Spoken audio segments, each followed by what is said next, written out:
خلوص نیت سے بنتی ہے اچھائی بھی اور برائی بھی۔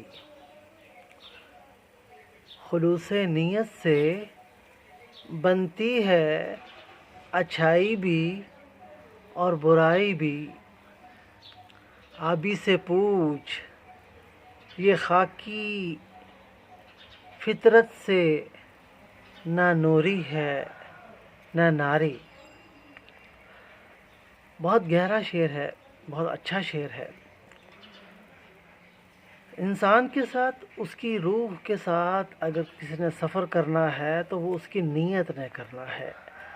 اعمال کا وزن تو بہت زیادہ ہوا کرتا ہے، تو اس لیے روح کے ساتھ اگر کسی چیز نے سفر کرنا ہے تو وہ نیت ہے۔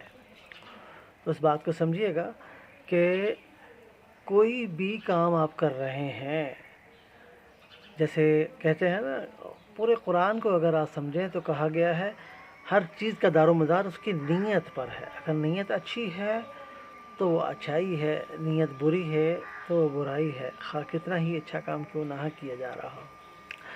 تو اس لیے اب میں تھوڑا سا یہاں پہ کہوں گا کہ قرآن کی جو سورہ بقرہ کی پہلی آیت ہے، جو ہم تشریح کبھی کبھی کرتے رہتے ہیں اپنے، تو اس میں یہ ہے کہ ہدی للمتقین، یہ ہدایت دے گی کس کو؟ جو احساس کرنے والے ہوں گے، محبت کرنے والے ہوں گے۔ لیکن مین ڈومینیشن نے اس کا ترجمہ غلط کیا ہوا ہے، اس کا ترجمہ غلط اس طریقے سے کیا ہے کہ جی جو ڈرنے والے ہوں گے۔ بھئی ڈر جو ہوتا ہے وہ عارضی ہوتا ہے، اور ڈر میں کبھی ہدایت نہیں ملا کرتی۔ تو اس لیے ترجمے کو بہتر کرنا چاہیے۔ تو میں کہوں الف لام میم ذالک الکتاب لا ریب فیہ، اس میں کوئی شک نہیں ہے، ہدی للمتقین، اور یہ ہدایت دے گی کس کو؟ جو محبت سے احساس کرنے والے ہوں گے، جو محبت کرنے والے ہوں گے، جو احساس کرنے والے ہوں گے۔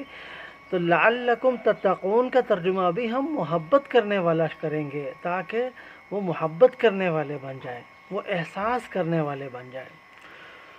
Be with us, David Ariel, singer and researcher, always with you.